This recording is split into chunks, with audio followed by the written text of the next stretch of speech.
Chapter 17 of Famous Men of Greece. Recording by Graham Redman. Famous Men of Greece by John H. Haran and A. B. Poland. Chapter 17 Aristides the Just. 1. Aristides was the rival of Themistocles.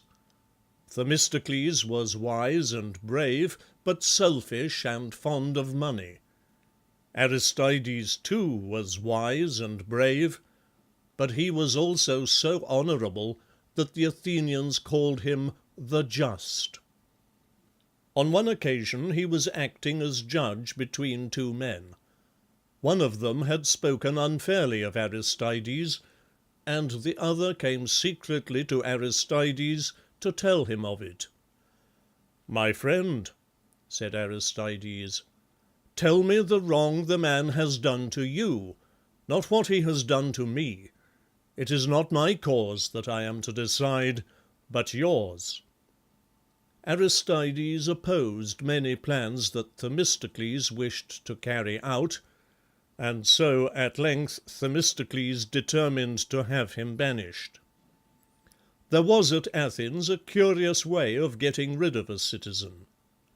Every year this question was put before the people: does the safety of the state require that any citizen shall be banished? If it was decided that this was necessary, the people were called upon to vote.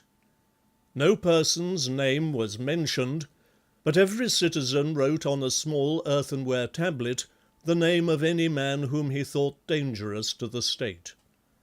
The tablets were collected and counted, and if the name of any one man was written on as many as 6,000 tablets, he had to leave the city for 10 years.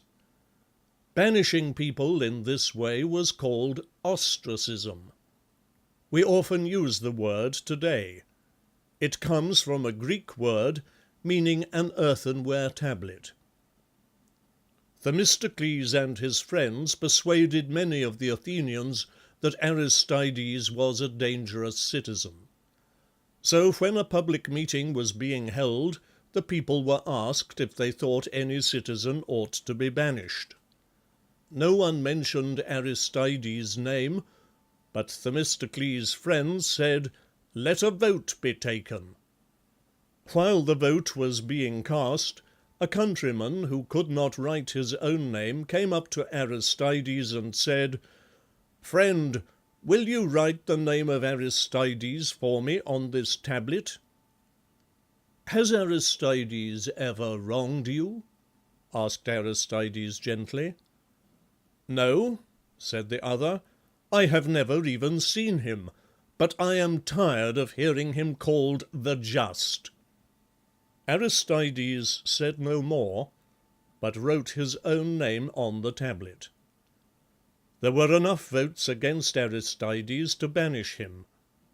As he was leaving Athens, he prayed the gods that the time might never come when his fellow citizens should have cause to be sorry for what they had done.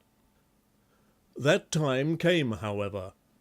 3 years later, when Athens was threatened by the Persians, the citizens, at the request of Themistocles himself, recalled Aristides.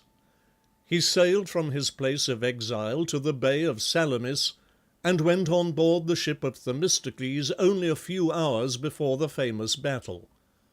Themistocles at once gave him command of one of the Athenian ships, and he did good service in the battle. 2.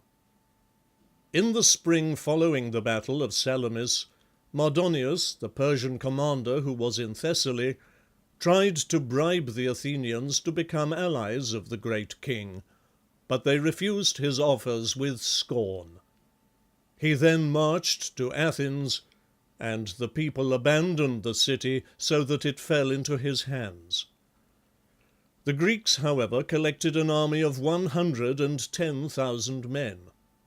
Pausanias, a nephew of Leonidas, the hero of Thermopylae, was made commander-in-chief, but Aristides commanded the Athenian troops. Mardonius now retreated from Athens, destroying and burning as he went.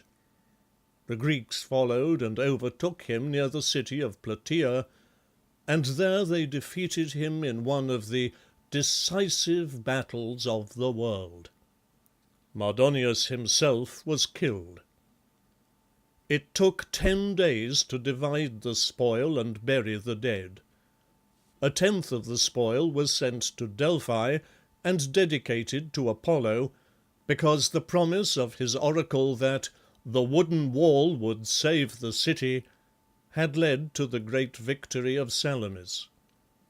A temple was erected to Minerva, and thank offerings were made to other gods. Liberty games were established, to be held on the battlefield once in 4 years, and every year the tombs of those who had fallen in battle were to be decorated with flowers. The land upon which Plataea stood was declared to be sacred, and the inhabitants of the city were to be always free from attack by other Greeks. On the afternoon of the very day on which the battle of Plataea was won, the Greek fleet gained a great victory over the Persians at Mycale, on the coast of Asia Minor. After their defeats at Marathon, at Plataea, and at Mycale, the Persians never again attempted to conquer Greece. 3. As soon as the victory at Plataea had freed Greece from the ravaging Persian army, the Athenians flocked back to their ruined city and began to rebuild it. Aristides and Themistocles carried on this work hand in hand.